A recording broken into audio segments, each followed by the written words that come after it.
스르베 스포츠입니다. 2025 K리그가 막바지를 향해 달려가고 있습니다. 전북 현대는 우승했고 인천 유나이티드도 2부를 우승하면서 바로 1부로 한 시즌 만에 복귀했습니다.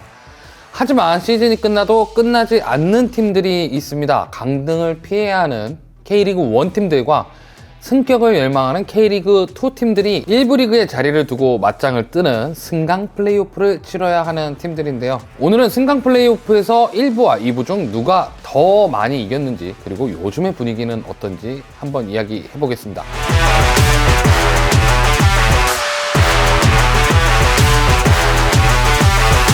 승강 플레이오프 방식. 먼저 방식에 대해서 알아봅시다. K리그 1에서는 12위가 다이렉트 강등이 되고 11위가 K리그 2 2위와 플레이오프를 치르게 되고요. 10위가 K리그 2 플레이오프의 승자팀과 승강전 플레이오프 경기를 갖게 됩니다. K리그 2에서는 1위가 다이렉트 승격, 2위 팀은 승강 플레이오프로 직행하고요.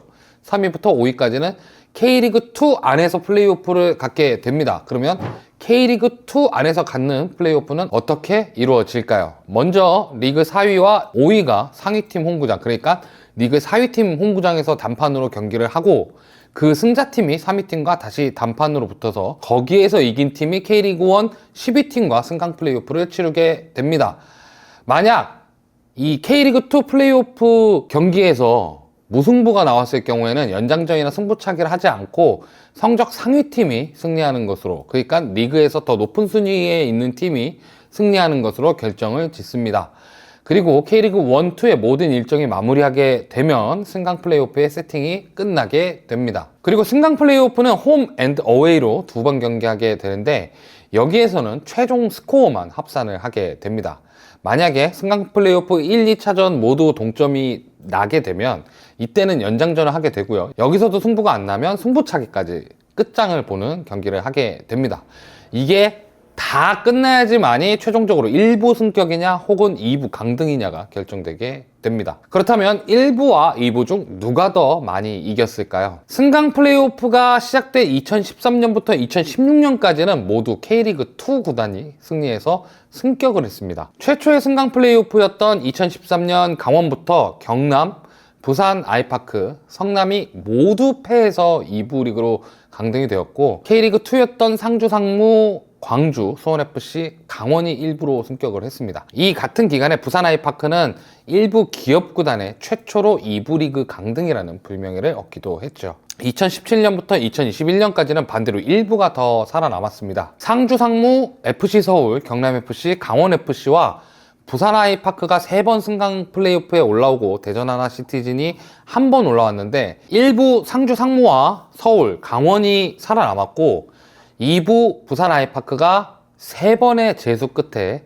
경남을 잡아내면서 승격을 이뤄내게 됩니다. 2022년부터는 방식이 바뀌면서 두 팀이 승강 플레이오프를 갖게 되는데요. 1부는 2022년 김천상무와 수원삼성, 2023년엔 수원FC와 강원FC, 2024년엔 대구FC와 전북현대가, 그리고 2부는 2022년 대전하나시티즌과 FC 안양, 2023년 부산 아이파크와 김포, 2024년 충남 아산과 서울 이랜드가 승강 플레이오프를 경험했습니다. 그리고 최근 들어서는 믿을 수 없는 팀들이 승강 플레이오프를 경험하는 것도 있지만 그래도 일부 팀이 이기는 모양새입니다. 2022 시즌엔 김천 상무가 강등이 됐지만 상대가 기업구단으로 투자를 거듭하는 상황이었던 대전 하나시티즌이었고 2023년, 2024년은 모두 1부 리그 팀이 승리를 하면서 2부 우승팀과 1부 12위 팀들만이 자리를 바꿨습니다. 그러니까 지금까지 승강 플레이오프에서 1부 팀은 8팀이 승리를 했고 2부 리그 팀은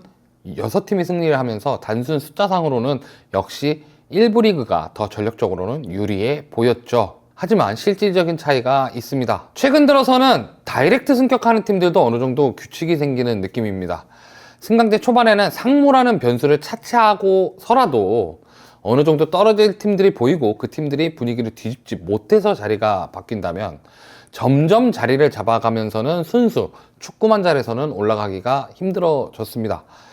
제주나 인천같이 투자를 엄청나게 해서 전력을 갖추고 내내 압도적인 시즌으로 바로 승격을 한다던가, 투자가 좀 부족해도 감독의 배팅을 해서 승격을 하는 광주 같은 팀도 있습니다. 그렇다면 FC 안양의 다이렉트 승격이 뭐냐고 하겠지만, FC 안양도 시의 전폭적인 지원과 같은 시기 경쟁하던 구단들의 부진도 작용한 것도 있습니다. 그 밖에는 국가대표도 공짜로 임대하는 김천상무라는 규격 외의 구단들이나, 아니면 단숨에 승격하기 위해서 일부 자원들을 잔류시키고 보강했던 인천, 제주 같은 팀들이나 2부 리그의 에이스들이나 1부 리그 준주전급들을 보강해서 승격을 노리는 대전 하나 시티즌처럼 결국 지원이 받쳐줘야 승격을 하던 잔류를 할 수 있다는 공식이 생기고 있습니다.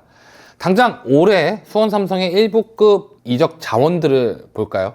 자, 일류첸코 있고요. 최영준, 김민우, 황석호, 권한규 같은 선수들은 모두 30대 중반 선수들이고, 30대 초반인 이규성, 정동윤 같은 선수는 이전 팀에서 팀의 플랜 밖에 있던 선수들인 경우입니다.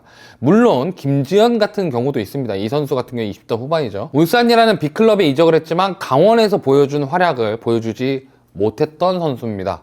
물론 1부 리그 타팀으로 이적할 수도 있었겠지만 상황상 2부 리그 도전도 염두할 수 있는 입장이었죠. 수원 삼성뿐만 아니라 K리그2의 다른 기업 구단들도 상황은 마찬가지일 겁니다.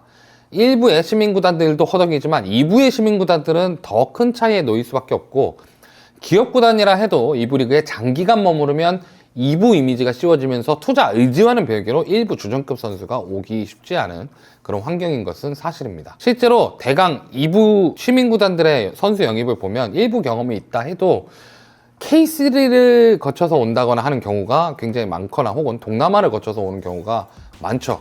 결과적으로 1부에서 살아남는 것도 중요하지만 2부는 더 다양한 산을 넘어야 되고, 오래 머무르게 되면 여러 가지로 어려워지는 차이가 존재한다는 이야기입니다. 앞으로의 승강 플레이오프는 어떻게 될까요? 올해도 어김없이 펼쳐집니다. K리그2 수원 삼성은 2위를 확정지었기 때문에 플레이오프 상대를 기다리며 준비를 하고 있습니다. 이것도 쉽지 않은 것이, 올해의 강등권 경쟁이 역대급으로 촘촘해서 정말 마지막까지 봐야 할 분위기입니다. 그리고 K리그2 3위부터 5위 팀은 여기서 또 승강 플레이오프 티켓을 따내야 1부와 겨뤄볼 수 있습니다.